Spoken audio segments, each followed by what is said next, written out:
तारीख 27 मे 1997 वेळ सकाळी 6 ते 9:30 वाजता. कोळसा परिक्षेत्र, ताडोबा अंधारी व्याघ्र प्रकल्प, चंद्रपूर. आज पहाटेच कोळसावन विश्रामगृहातून बाहेर पडलो. आज सुबह हम कोळसावन विश्रामगृह से बाहर निकले. गावातून टोंगे वनरक्षक आणि त्यांच्या सहकारी वन मजूर येताना दिसले. गांव के जो टोंगे वनरक्षक हैं और उनके जो असिस्टेंट हैं सहकारी वन मजूर आते हुए दिखे. वनरक्षक येताच आम्ही डावीकडे जाणारा झरी रास्ता धरला. वनरक्षक आने के बाद लेफ्ट साइड में जाने वाला जो झरी रास्ता था हमने पकड़ लिया. समोर चलणारा वन मजूर अचानक थबकला. सामने जो वन मजूर चल रहा था अचानक रुका. मी प्रश्नार्थक नजरेने पाहिले तर त्याने रस्त्याकडे बोट रोखले. मैंने प्रश्न की नज़रों से उसे देखा. उसने उंगली रस्ते की तरफ दिखाया. नुकत्याच गेलेल्या एक मोठ्या बिबड्याची ताजी पावले तिथे उमटली होती.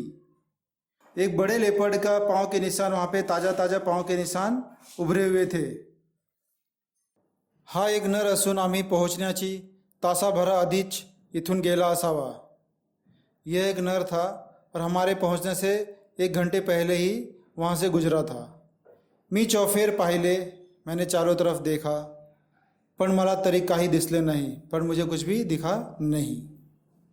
अचानक मला जंगलाच्या कोपऱ्यावर थोडीसी हालचाल जाणवली. अचानक मुझे जंगल के कोने में एक हलचल महसूस हुई. मी सगळ्यांना हातानच थांबण्याची खूण केली. मैंने सभी को हाथ से रुकने का निर्देश दिया. दूरबीन डोळ्यांना लावल्यावर ती हालचाल स्पष्ट झाली. दूरबीन आंखों पे लगाने के बाद जो हलचल थी स्पष्ट दिखने लगी. तिथे एक तेंदूच्या झाडाखाली बांबूमध्ये बिबड़ा बसला होता. तेंदू का झाड़ बोले तो बीड़ी बनाने का झाड़. बांबू में जो बिबड़ा है वो बैठा हुआ था. पण त्याचा रंग आसपासच्या परिसराशी एवढा मिसळून गेला होता की त्याची शेपूट जर हलली नसती तर तो मला मुळीच दिसला नसता. वो बिबड़ा आसपास के नेचर में इतना हिलमिल गया था कि उसका कलर कि पता ही नहीं चलता था कि वहाँ पे कोई बिबड़ा बैठा है, लेपर्ड बैठा है.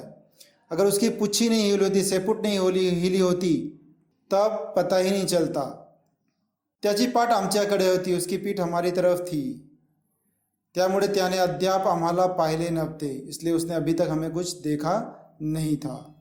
पण तेवढ्यात टोंगे वनरक्षकांचा पाय एका वाडक्या काटकीवर पडला आणि कट असा आवाज झाला.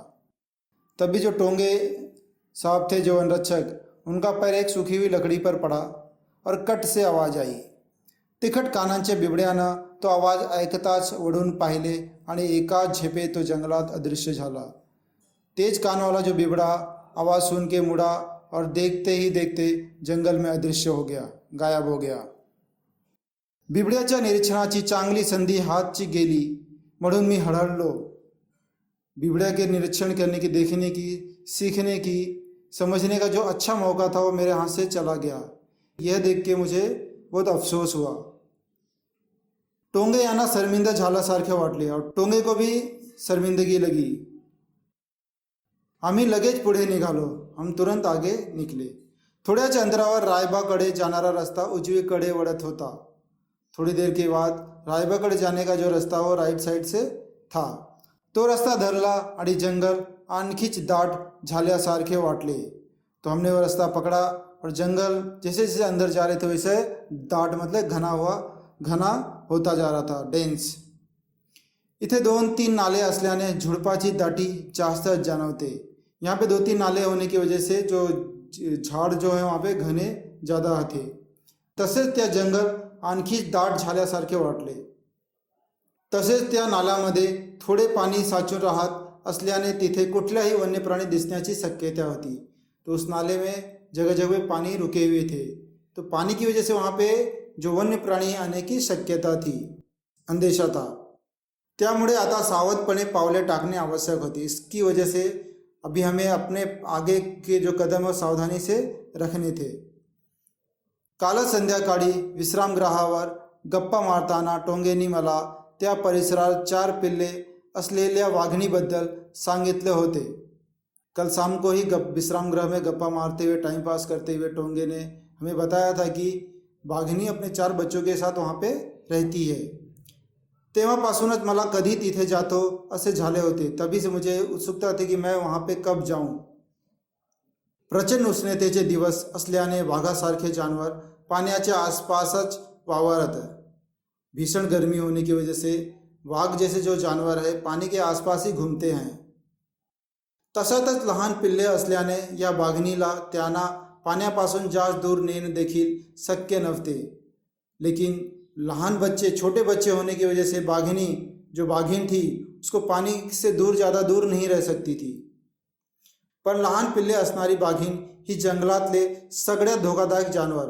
इसका मतलब है कि छोटे बच्चे, ऐसे बाघीण जिसके छोटे बच्चे हैं वो जंगल में सबसे खतरनाक जानवर होता है। पिल्ल्यांच्या संरक्षणासाठी ही सजग आई, अपने बच्चों के सुरक्षा के लिए सजग आई है।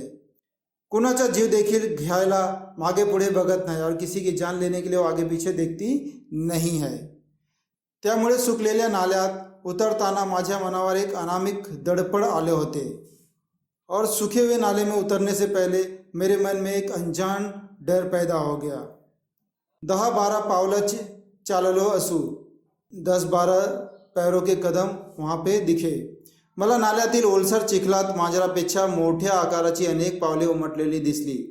मुझे नाले में गीले जो पैर के निशान, बिल्ली से जो बड़े, मांजरा बोले तो बिल्ली से बड़े पैर के निशान मुझे वहाँ पे उभरे हुए दिखे। मैं झटकन पुढे जाऊन वाकून बघितले। मैं तुरंत वहाँ पे गया और नज़दीक से उसको देखा। या पिल्लांच्याच पावनखुला होत्या।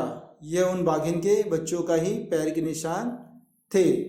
त्या पग मांसकडे बघून लच्छा को पैर के निशान को देख के ये ध्यान में आया कि ते काल रात्रीचेच आहेत, कि ये कल रात के ही निशान है।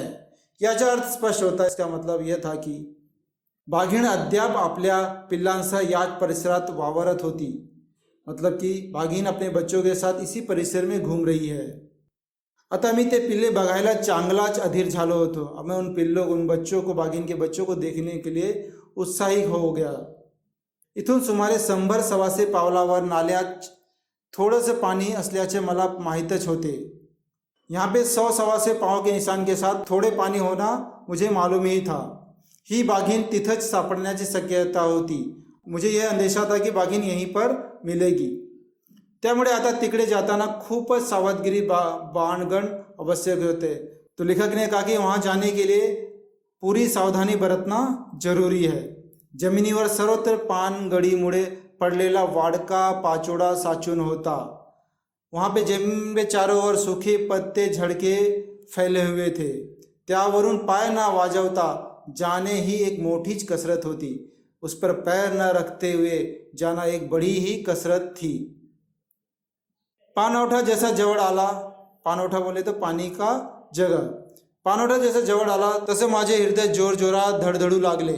पानी की जगह जैसे नज़दीक आया, पानौठा जैसे नज़दीक आया तो लेखक का जो हृदय है जोर से धड़कने लगा। पुढे काय दिसेल या जाणीवेनच माझा घसा कोरडा पडला। आगे क्या दिखेगा यह सोच के ही, ये जान के ही मैं घबराने लगा। इतरांची ही अवस्था काही वेगळी नव्हती। औरों की अवस्था कुछ अलग नहीं थी। सबकी अवस्था मेरी जैसी थी। सब घबराए हुए थे। आम्ही सगळ्यांनीच एकमेकांकडे बघत चौकस राहण्याची डोळ्यांनीच खून करून सूचना दिली। हम एक दूसरे की तरफ देखकर आंखों ही आंखों से सावधान रहने का इशारा किया। आता एक एक पाऊल टाकताना मनावरचे दडपड अधिकच वाढत होते। अब एक एक पैर रखते हुए मन का जो डर था बढ़ता ही जा रहा था। कुठंतरी झाडाच्या बुंड्या आडे जांभळीच्या झुडपात लपलेली बाघीण रागाने गुरगुरत क्षणार्धात अंगावर येणार असेच वाटत होते। लेखक कहते कि मुझे ऐसा लग रहा था कि कहीं से झाड़ी के बीच से या जांभड़ी के झाड़ी से छुपी हुई जो बाघीन है गुस्से में गुरगुराते हुए हमारे शरीर पर आके जंप मारेगी, ऐसा उन्हें महसूस हो रहा था। वाऱ्याने हळूच होणारी पानांची सडसड देखील मोठी वाटत होती। हवे से जो पत्ते हिल रहे थे, छोटी सी आवाज भी बहुत भारी लग रही थी। आता जणू सगळा काळच थांबला असावा असे वाटत होते।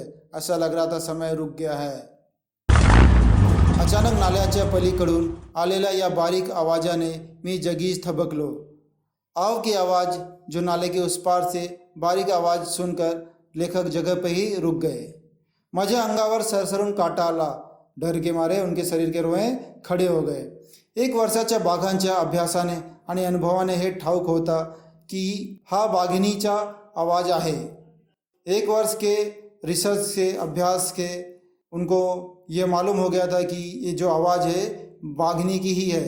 ती या आवाजाने आपल्या पिल्लांना बोलावत असावी. वह अपने आवाज़ से अपने बच्चों को बुला रही है. अचानक पाण्यात धपकन काहीतरी पडल्याचा आवाज आला. अचानक पानी में कुछ गिरने की आवाज़ आई. मी पाणवठ्याकडे पाहिला. मैं पानी की तरफ देखा आणि आश्चर्याने धक्काच राहिलो और आश्चर्य से चकित रह गया. एक पिल्लाने बाजूच्या जांभळीच्या झाडातून थेट पाण्यात उडी घेतली होती. एक बाघिन का जो बच्चा है जांभळी के झाड़ में से पानी के अंदर जंप मारा. लगेच त्याच्या पाठोपाठ उरलेली 3ही पिल्ले धपाधप पाण्यात उतरली और उसके बाद जो तीनों बच्चे थे उसके पीछे पीछे सब पानी में उतर गए. आईचा आश्वासक आवाज त्याच्याकरता उत्साहाचा वार भरणारा ठरला होता. माँ की जो आश्वासक आवाज़ थी, सपोर्टिव आवाज़ थी, उनके अंदर उत्साह भर दी. बाघीच रात्रीच पिल्लांना नाल्याकाठच्या जांभळीच्या दाट झुडपात लपवून शिकारीसाठी गेली होती. बाघिन जो है रात को अपने बच्चों को, पिल्लों को नाले के किनारे जांभळी के झाड़ में छुपा के शिकार के लिए गई होती. या परिसरात दुसरे नर बाघ, बिबडा, रानकुत्री असा पिल्ल्यांच्या संभाव्य शत्रूंचा राबता होताच. मतलब इस परिसर में दूसरे जो नर बाघ है, बिबड़ा है, रानकुत्री है, इससे उनके बच्चों को बचाना था. त्यामुळे तिला ही खबरदारी घेणे आवश्यक होते थे. इसलिए यह खबरदारी लेना आवश्यक था. सावधानी बरतना जरूरी था. बाघांच्या लहान पिल्लांना इतर भक्षकांपासून खूपच धोका असतो. बाघ के छोटे बच्चों को जो सारे भक्षक हैं, बोले तो बिबड़ा, रानकुत्री, इनसे बचाना जरूरी था. त्यामुळे बाघीन पिल्ल्यांच्या सुरक्षेबद्दल भलतीच दक्ष असते. इसलिए बाघीन अपने बच्चों की सुरक्षा के लिए हमेशा सावधान रहती है. आता ती रात्रभर जंगलात फिरून पिल्लांजवळ परत आली होती. अभी यह जंगल में रातभर घूम के अपने बच्चों के पास वापस आई है. आईची हाक ऐकतच अजूनवर दडून बसलेली पिल्ले खेडकरपणे तिच्याकडे झेपावली होती. माँ की आवाज़ सुनते ही जो बच्चे थे माँ की तरफ भागते हुए आए. तेवढ्यात नाल्याच्या डावीकडच्या विरळ बांबूमधून मला बाघीण येताना दिसली. तभी मुझे नाले के लेफ्ट साइड से जो बांबू था उसके बीच में से बाघीण दिखी आते हुए. ती सरळ पाण्यावर जवळ आली आणि वळून पाण्यात बसली. वह सीधा पानी की तरफ आई और वहाँ पर पानी में बैठ गई. रातभरच्या वाटचालीने थकून ती विश्रांती घेत होती. पण उत्साहाला आई बघताच उधाण आला होता. रात भर के चलने की वजह से थक गई थी और वह आराम कर रही थी. लेकिन पिल्लों का उत्साह देखकर उसके माँ के अंदर भी उत्साह जाग उठा. त्यातील एक पिल्लाने तर वाघिणीच्या पाठीवरच उडी घेतली. तभी एक पिल्लेने तो वाघिण के पीठ पर से उडी मारी. पण तिथून घसरल्याने ते धपकन पाण्यात पडले और वो घसरने की वजह से वो तुरंत पानी में गिर पड़ा.